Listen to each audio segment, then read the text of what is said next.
We've got Tejal Patel, who is one of my favorite people to talk and listen to. And they run an online yoga studio called Tejal Yoga, also organizes a global interactive yoga education community called ABCD Yogi. And they're also the co-creator of the fabulous, wonderful Yoga is Dead podcast, which really, on a side note, came onto the scene, what was it, 2019? And I 2015, 20. Wow. Okay. No, So 5 years ago. maybe You're I right. You're right. 5 years ago. Yeah.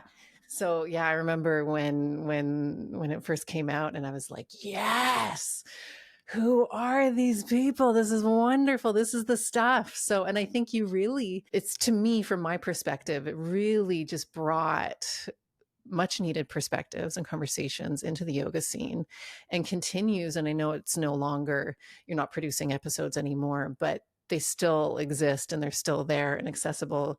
And I think really opened up a lot of people's eyes and really contributed in a very big way to this conversation around yoga appropriation, culture of yoga in this popularized West. And so I'm just always a big fan of that. And thank you for the continued work that you are always doing in so many ways. And I admire you so much for that. So I'm happy to have you here and chat.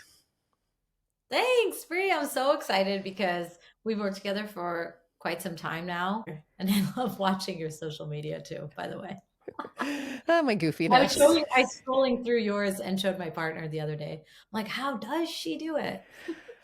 I ask myself that sometimes. It's weirdly unlocked a creative channel in me that I didn't even know. I actually was really resistant to social media at first. I was like, what is this? I don't want to go on this crap. And now I'm like dancing for people and being silly. But okay, so we are wanting to talk about strength here today, and not necessarily strength in the physical sense, but what yoga tells us and offers and teaches us and gives us insight around strength. Within that, looking at, well, there's the practices and the teachings of yoga, the original teachings and whatnot. And then there's the teachings of yoga and how it's being interpreted in the West. Tejal will talk about this in a variety of different ways of how maybe we can unpack and reframe what strength means on a lot of levels.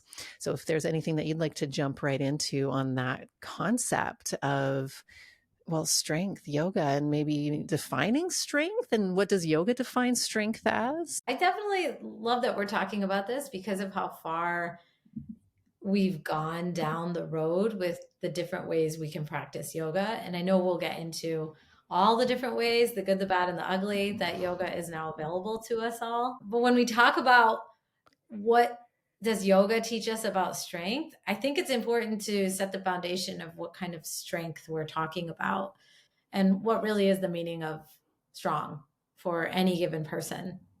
I don't think it's objective. I don't think there's an actual, presidential physical fitness test to get us there. Although we might have been socialized into believing that strong equals, 13-minute mile or less or whatever, which was really hard for me, by the way, even though that's basically walking.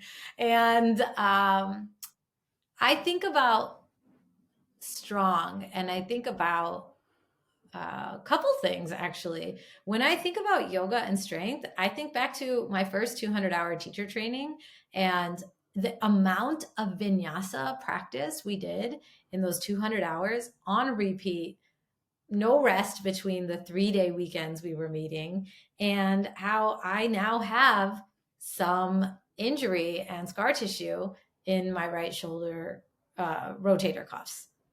And I think, oh, I was really trying to do something quote unquote strong in those chaturanga push-ups, and my body wasn't prepared. My mind was kind of overriding my body, and I went for it. This phrase, oh, just go for it. And it still shows up in my body 10, 11 years later. I think about strong as physically strong for myself. I lift weights now and I love it. I'm not a power lifter, but I lift weights on a regular basis so that I can have consistency and I can build strength on strength in my body. And then I think of the people in my life. If someone were to ask me, and now I'm also asking you, uh, who are the strongest people in your life? And what shows up? It's probably someone close to you as a family member. It could be someone in the media that you know might revere or love their work and follow.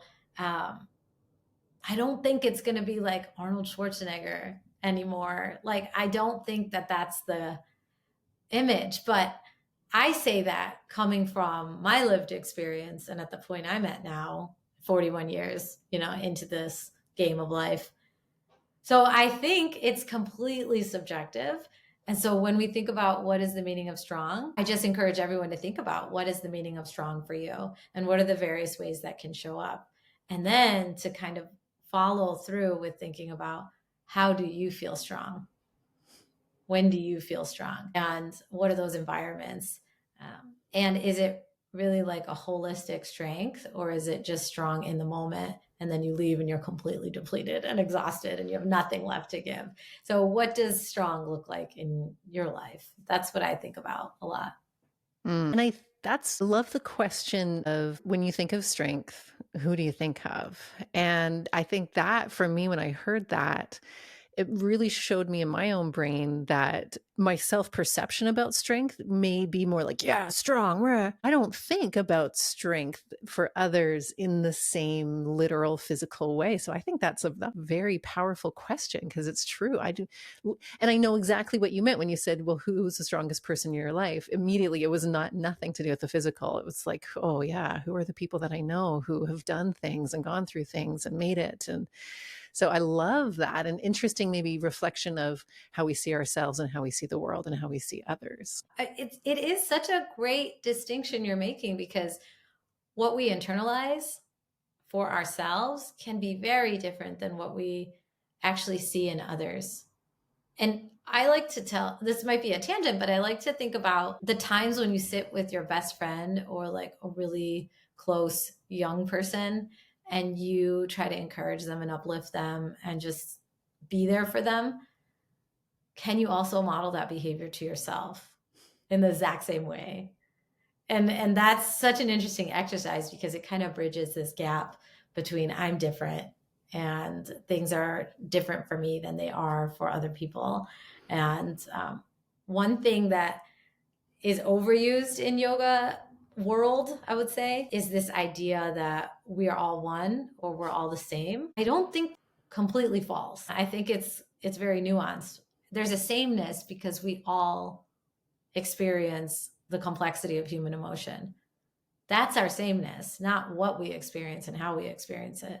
So I think when we try to see that sameness, that, oh, my situation isn't the most unique situation because there's like a sameness to it with other people around me. Like suffering is universal, but so is joy and happiness and its many different manifestations. We can also think about what it means to be strong through that lens too. Yeah, changing it from our individualistic responsibility to be individually strong and solo strong and emotional strong, and I got to hold it all together for everybody or others, depending on our conditioning and family of origin and multiple other things. And yeah, not realizing that strength can be this collective thing too. And I'm stronger when I'm helped and when we can help and move each other.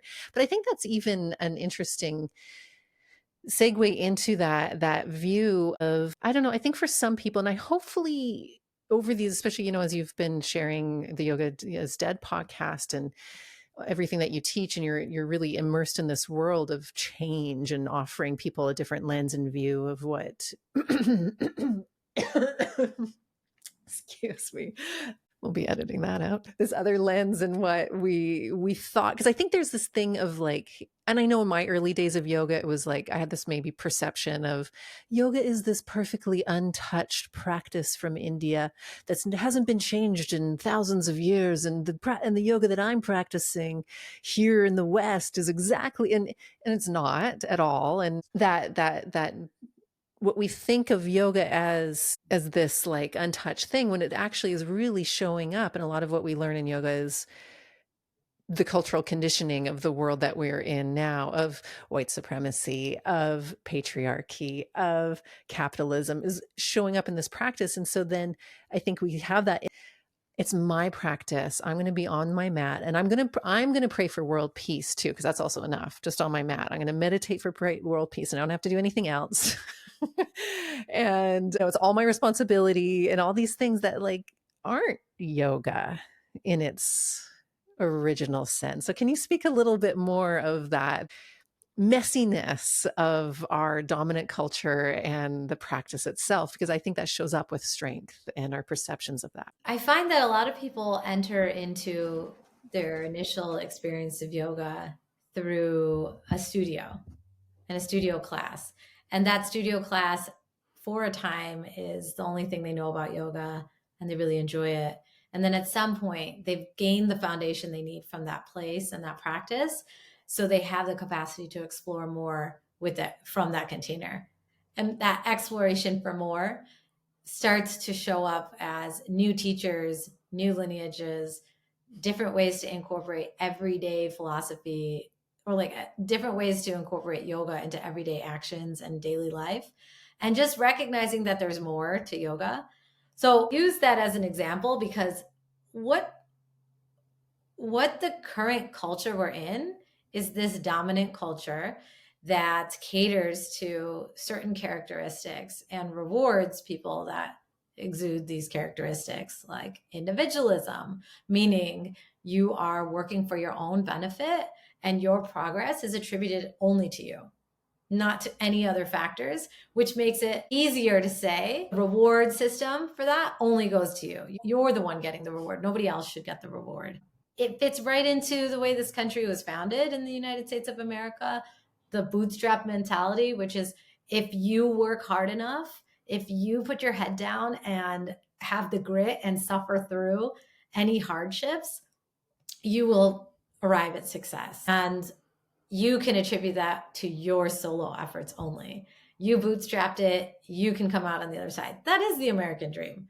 So the messages that we're getting about being strong fit into this culture of individualism. And then in order to get rewarded for your individual efforts, the other characteristics that need to show up are quantity of what you've worked on needs to show up again and again and again. So you need to produce, and you need to keep producing to show that you are active contributing member of this society and this bootstrap mentality culture. You can't really mess around with different schools of thought, because that will slow your progress, quote unquote, the progress that needs to be rewarded in this society. So then you stick to the binary way of thinking, which means there are only two options, right or wrong. And if that's the case, it's very clear how to keep producing quantity and keep amassing things, real estate, awards, certifications, like anything, degrees, so that I can show up as successful in this culture. Well, when we brought yoga over, it's not like people were very clear on how to keep yoga from getting assimilated into the current culture. They thought this practice is great. It's very spiritually aligned. There's something about it that everybody should get a taste of. But that what ended up happening is that people picked up on its greatness and then assimilated it into the current culture. So something I think about doing is how to be committed to culture, just the idea of culture, and what that could look like is dismantling the dominant culture norms and characteristics that go along with yoga that yoga has been assimilated into. Being committed to a new culture of collectivism actually is the antidote to all those characteristics: non-binary thinking, quality over quantity, looking at the collective and the greater good benefit over just your individual gains and successes. And so many other things fall into a commitment to creating a new culture. And then there's another piece of culture that I like to talk about within the way I practice yoga, which is to preserve the culture from where it came from. So yoga isn't a practice that sprouted up just in the West. It came from Eastern cultures. It came from South Asia and India as it is now. And because of that, it came with the culture of that place. and the mindset of those people? And how do we preserve that? And we all know that people of the global majority tend to have collectivist cultures. And so retaining those elements of culture, where does that show up in yoga? It shows up in the way Krishnamacharya talks about yoga, that yoga is inherently therapeutic and that yoga is adapted for the individual, not the other way around, where all individuals need to show up and perform the yoga as prescribed to the group. And that is in direct conflict to like group classes of yoga. So there's so much that yoga can teach us about strength and preservation and also transformation.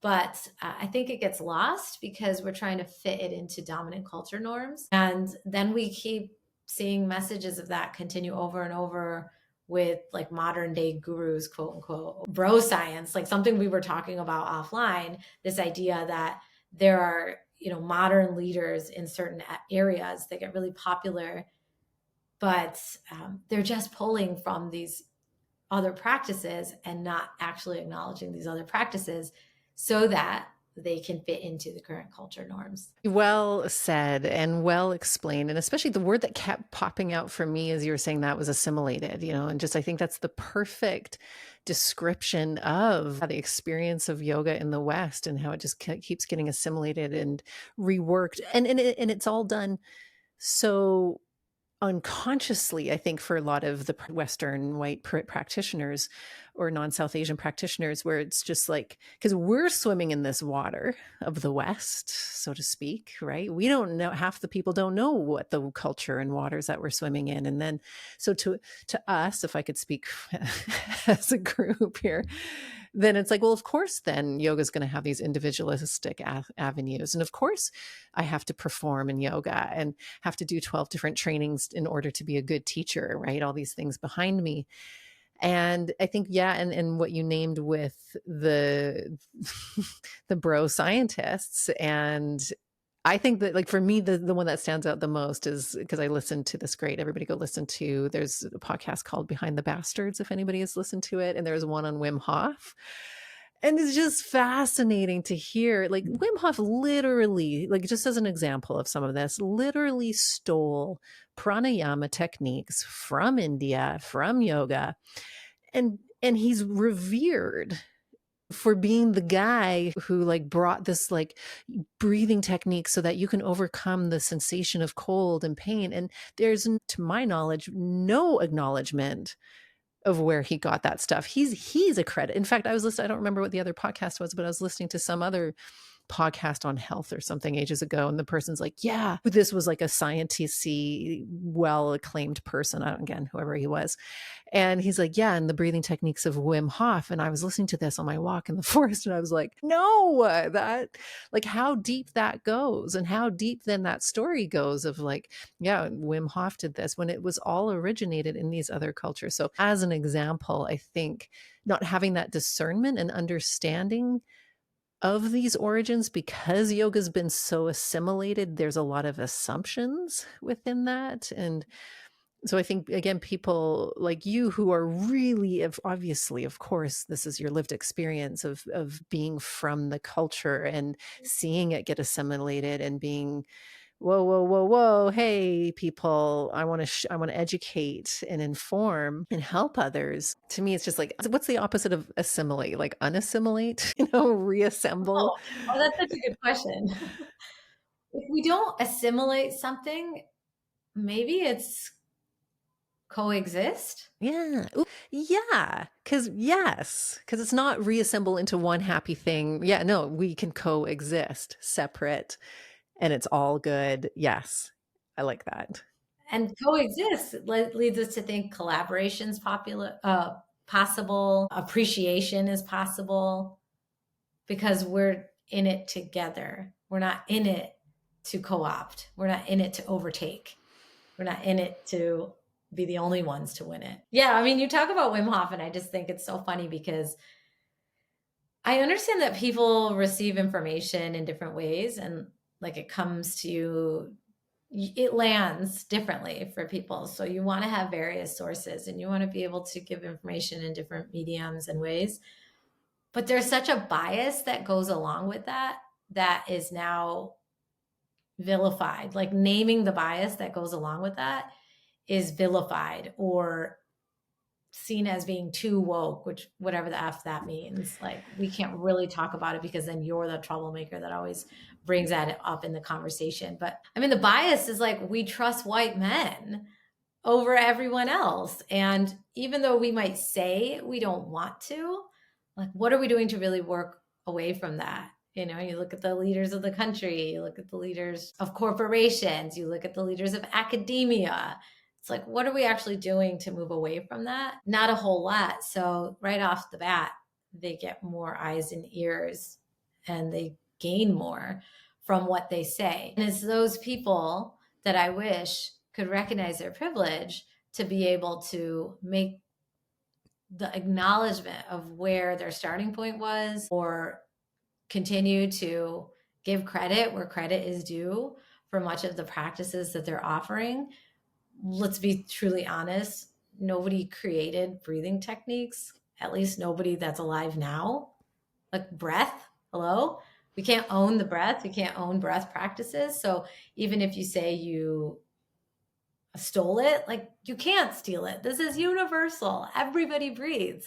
So let's be really careful with how we try and like brand things. And you know who else comes to mind is Andrew Huberman, like beyond the scandal of the expose that was written on him this year, but the idea that their focus was the mechanisms of control, and nobody really batted an eye with that language, where yoga practices seem too woo-woo when we talk about them as methods of mind control, right? Or methods of energy influence. But somebody can come out and be like, these are the mechanisms of control. These are the ways we're going to optimize our body and mind. And then say something as simple as go outside in the sunlight in the morning, and people feel like they just learned something revolutionary. It's like, what is happening? Yoga has something called sun salutations. Let's just be honest about what we're talking about and give credit where credit's due. Otherwise, it is just blatant cultural appropriation. That word culture showing up again, trying to remove any existing culture from these pagan practices. Pretty much every culture that had pagan practices and honored nature, and then remove that existing culture to rebrand it into current dominant culture. Sadly, it works for many of these people, many of these bros, because of the existing bias. And that's exactly it, because it's a white man in power.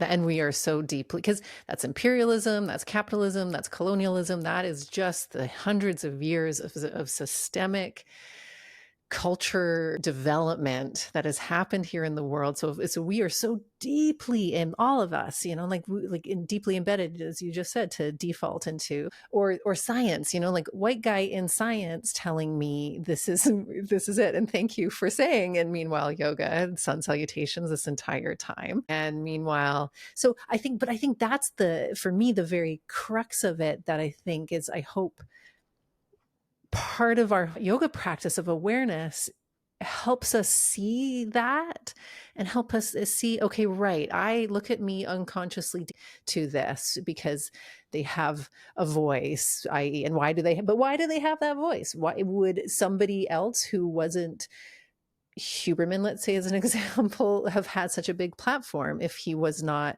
fitting into that dominant culture of authority and power?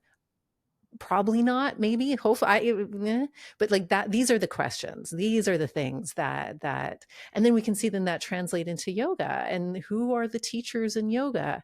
Who are the famous, well, and that's a whole other big, deeper topic around that. But again, like asking ourselves, like looking with these discernment eyes of, okay, well, why is this person getting more famous than that person? Or why is this teacher white man with the beard, famous, that is also Huberman, but white man in the yoga world with the beard, exotic sounding name being like, oh, he's a guru and and why is this person from the south, from South Asian descent not being held up to that same standard? Like, ask these questions. That's the, Mhm. that's the, and that takes, to, I guess, weave it back into this conversation around strength, like that takes strength to see it and to see how we're, so for myself as a white person unlearning in this continuing practice and process of like, oh shit, what's my privilege? And ugh, the layers of continuing. And, like, it takes strength to be humble to the privilege that we've been born into and the privilege that we've been handed to, and the strength of that resilience, and to see maybe harm, indirect harm, whatnot. How can we change it? What's our role? And I think, because here we are talking in yoga, that's a beautiful microcosm of the macro culture, then, to make those changes ourselves, right? Maybe we can't change immediately, and why, and that's, of course, the world saying like, oh, you've got to make all the change yourself. Oh, it's all on your shoulders, back to that individualism. But within yoga, what Yeah. changes can we make in our classes? So for those who are teaching, how can I make this more inclusive? How can I be aware of the power that I hold and unlearn, and so on? And Yeah, I wanna say to you, like, that's so true. I'm so grateful for you because you just acknowledged a privilege that was handed to you, right? Based on your identity. It's not because of any other reason. And just acknowledging it is really powerful. And then also just seeing it in the way that it shows up in the work when we acknowledge it, how we think differently, how we think more intersectionally, and what language we use when we talk about practices and ownership and being the first or being the only. Those are very binary things to say about even the work that we do. So I try not to say like, this is the first podcast to talk about, when I talk about yoga is dead, we actually talk about it as a revolutionary conversation, not the first, one of the first conversations. But it's really interesting to talk about our place in a very long history of activists and advocates and community builders, and then also not fall into the traps of white supremacy culture, which is essentially what you're saying earlier, the air that we breathe. So I'm just being really cognizant and strong in the difference that we want to, in the way we want to move through the world, I think is really important. There's an image. I do a talk where I talk about, okay, the journey of yoga, how it started versus how it's going. And when I talk about how it's going, I show 3 images. One is beer yoga or goat yoga and call it gimmick yoga. Another is an empty room with a very muscular, bearded white male who is doing a very strong arm balance. Okay, so there's power pose focused. And then another image, a very vibey group yoga room with maroon and purple and red lighting, and everyone's kind of shadowed in the lighting. You could be at the club, basically, people doing yoga poses, but also holding 2, 3, 4, 5 pound weights while they're doing their yoga poses. And the caption for that is actual yoga studio chains that are offering all the fitness things they can into a yoga room, into a yoga shala or yoga practice, asana focused practice. So, there are many ways we can imagine strong, right? Power pose focused, adding weights. But again, it's kind of back to that point we made earlier, which is strong for me can oftentimes be different than the way we think of strong for others.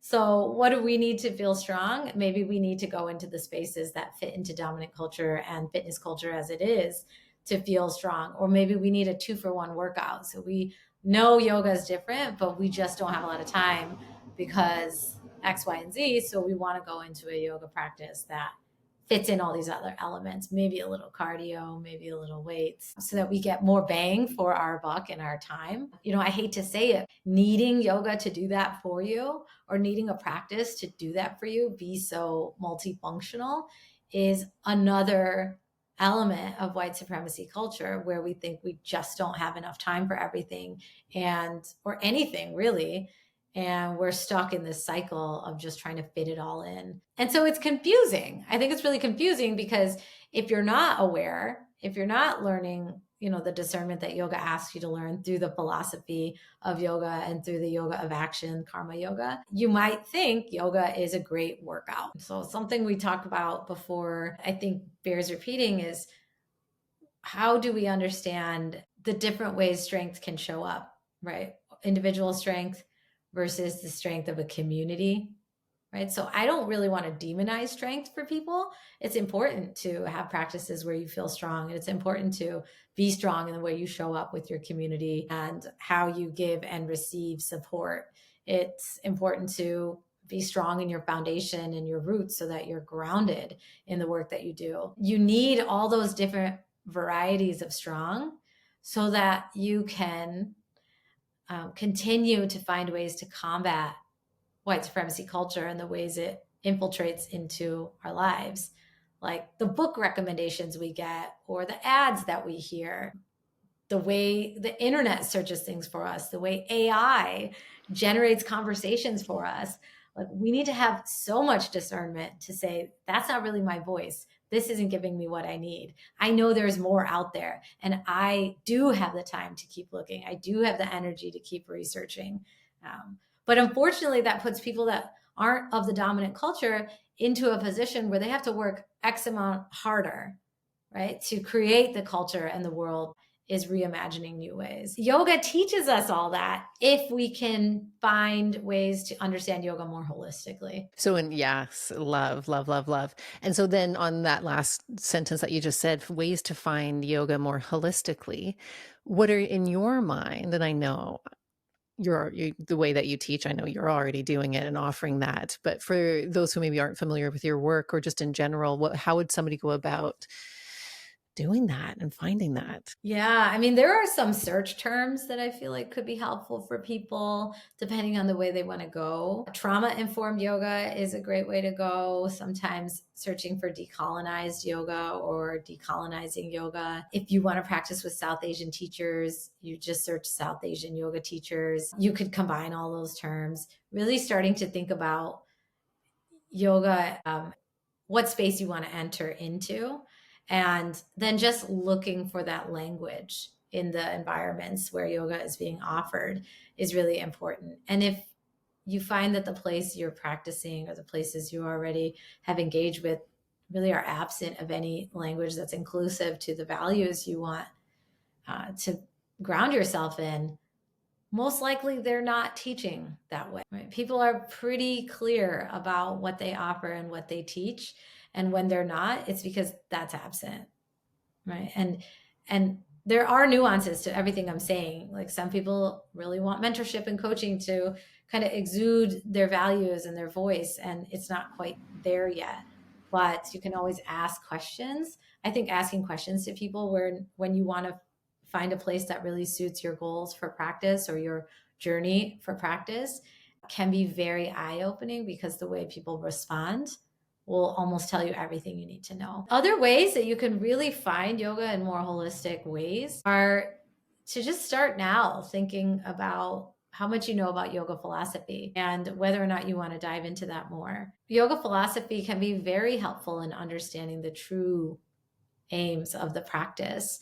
For example, the Yoga Sutra is a guidebook on the practice of yoga, but I don't mean it like in the way that it might tell you to bend your knee and then, internally rotate your hip. Yes, those are the ways you can practice asana, and there are great reference books for that too. But the kind of guide that I'm talking about is one that seeks to address what yoga is for, who it's for, what happens when you start practicing, what you might feel, uncover, what then are the obstacles that you might face in practicing yoga, which I like to share all the time, that there will be obstacles no matter how often or how dedicated you are to your yoga practice. Your yoga practice doesn't remove obstacles from your life. It doesn't make you a love and light filled being only.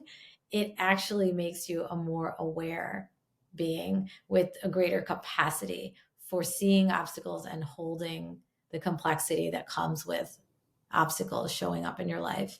It doesn't remove the obstacles. And the Yoga Sutra tells you that, and it guides you towards that. We're talking a lot about these different variations of strength. And one thing that I think is necessary to say is that when you want to learn a fancy yoga pose, just keep in mind that the guide to do that is Yoga Sutra, the Yoga Sutra that tells us Stiram Sukham Asanam, right? And that breaks down what it means to be in a posture. If you're achieving the posture, which might blow people's minds that you can actually achieve a posture, it's because you have come to a steady and ease-filled place in the pose. That's the way you know you achieved the pose. So Yoga Sutra can really be eye-opening in that. And there are other ways we can get to the practice through the philosophy, but also through teachers and different types of practice that can help teach you more about yoga. Beautiful. And even when you say, thank you for the reminder of Stira Sukham, of that like steadiness and ease. And I think that's what I appreciate because most of what people are practicing as yoga is asana. And then that conversation of like, oh crap, like that, but that's only one small, tiny little part. I like to think for myself, like, well, okay, but it's also a beautiful lens and microcosm in which to have these deeper philosophical awarenesses. And so that and when you said something about the strength, it made me think about like when I teach balancing poses, for example, I like to be like, okay, just softly strong, right? So it's this beautiful opportunity. We're all standing on one leg, and where most of us are defaulting into like, okay, gotta balance and I gotta be. So all the things that we've named before, like perfectionism, like these white supremacy culture indoctrinations of like perfectionism, gotta be good, gotta be the best, whatnot, of this balance of this moment. Like, look at where your mind is at, and how can we be softly strong? And how to or slash how what is the duality of softly strong? What is soft strength? How does that show up in one's body? And then I think so any yoga teachers listening to this who do teach predominantly yoga through and if you worry about it too much, I think that we can bring in that philosophy. That's how I like to think of it of just, okay, well, using the body as that opportunity to play with these things so that when we are in our life and when we need to be hopefully a little bit more aware, as you said, and activism and unpacking, and we can be softly strong within that and not be super rigid in our belief systems and whatever that is so that we can continue to move forward and invite others to move forward and understand and learn because for me, I like that soft strength that kind of gives me sustainability and resilience to be in this ever changing kind of wild world that we're living in right now. I totally agree. I think soft strength is cultivated through inner experience. And oftentimes we're in yoga environments where we can't help ourselves but judge things through the outer experience or the outer view. What does this look like when people are looking at me rather than how do I feel when I'm doing it? And I think that's also perpetuated by the environments that we're in. So, are you in a yoga environment? And I think about this all the time too. Am I in a yoga environment or a yogic environment that allows me to check in with my inner experience? Totally subjective to every individual, right? But I know for me over time, that is not a space where the music is pumping, right? It's not a space where there's a themed artist musical flow, or I can't catch my breath because we're 108 degrees. Like these things I need to explore for myself and then find the strength to continue to explore and find spaces where I can focus on my inner experience so that I'm not um, judging myself for the outer view of things or the outer what's seen outside of myself as strong.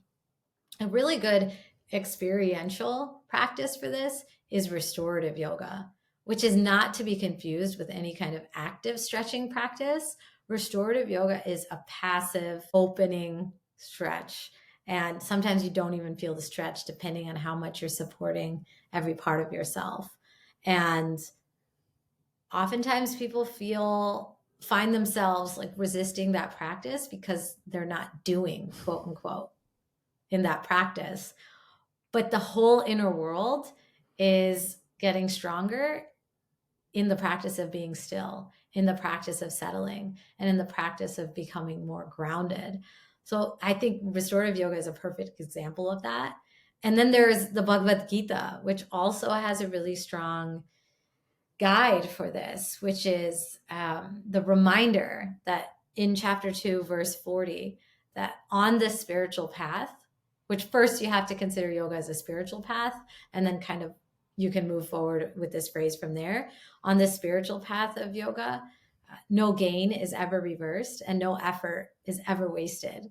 So that next bit is a reminder that even if you're not constantly doing, your history is not erased, right? Your progress is never erased. Who you've evolved to become isn't going anywhere just because you're not constantly doing. And that even the phrase continues that even just a little bit of this work, right? The spiritual work and the inner work can help to undo great suffering and harm. And so as you get grounded in this idea that, I'm not different because I'm not as quote unquote consistent or available every day to do the same thing every day or to show up in the same way every day. That means that I understand that I'm whole, right? Nothing has been taken away from me because I didn't, do all the things that I said I would do. And that I am working towards a place of more wellness and peaceful living for myself on this path. Mm-hmm. And I love that, framing that within, as you said, the experiential practice of restorative yoga in the and I think that's a great way to, if anybody wants an immediate action, quote, quote, to start to decolonize their practice and subvert that assimilation of what we talked about earlier, go lie on a bunch of pillows and do nothing, like that. And because I also love it too, because when you're doing restorative yoga, because, thinking about that collective care too, the metaphor of all the pillows. So I love to like really encourage, and for myself, use as many props, more props than you actually think you need, so that you're not feeling a stretch. All you're feeling is support. Because that's also another thing that many of us don't experience. Support actually feel like in my body, and it's a collection of support. You can't really feel like as supported with just one bolster. You need all the pillows, all the blankets, and there's this different physical level of, the nervous system goes, and then, as you said, yeah, get to look at the inner world and I don't feel like I'm doing anything. Is this okay? And then you get to watch and go, where does that thought come from? Or not, or you just enjoy and just be in the place. And I think that's a beautiful way to wrap up the conversation, and that reminder of or in the Gita saying, yeah, like nothing is wasted. So in that, like, putting your body in a state of nothingness and full on support in that restorative pose, and then trusting that it's all good and it's all supportive and nothing is wasted, or you didn't get to do any of this and it's still good and you're still whole and complete. So thank you for that framing and that reminder. I think that's something everybody needs to hear, myself included, a million times. Yeah, you're welcome. I mean, this conversation's been so good because you wouldn't necessarily think the ties of these bros actually hurt the practice of yoga. And we can't really hurt the practice of yoga, but we can really like mangle the definition of it. And so I feel like this is how we get whole, right? We have these conversations. We talk about our own inner world. We talk about how we have to combat like dominant narratives, and it takes energy and it takes strength to do that. So let's start looking at the ways that we cultivate strength to be able to do those things. And that can be like what yoga teaches us about strength. Yes. Now that was the best. Like, mic drop. Thank you so much for that. And leaving it on a question too. Like, may the question and perspectives that Tejal gave us during this conversation, but especially that last sentence, may that be a great thing to walk through the rest of our day with, and be a little nice practice to chew on in our minds and our hearts of, yeah, because what the world needs more than ever is us not to stop and get tired. It's like, oh, it's all too much. Like, we need to collectively come together and see the waters that we're swimming in, to be part of the changes that are needed to change and disrupt these systems, which yoga is absolutely not immune to. But that's the beauty. Hey, like, but through that same practice, it's not immune to that, but through the practice, it's also where the answers are. So what a gift, thank you, yoga. And thank you, Tejal, for just being here and offering your wisdom and experience and voice and wonderfulness. And thank you so much. Thank you for having me. It's a pleasure. And then, so good. Coming back up, step your other leg back. Right foot back, left foot forward.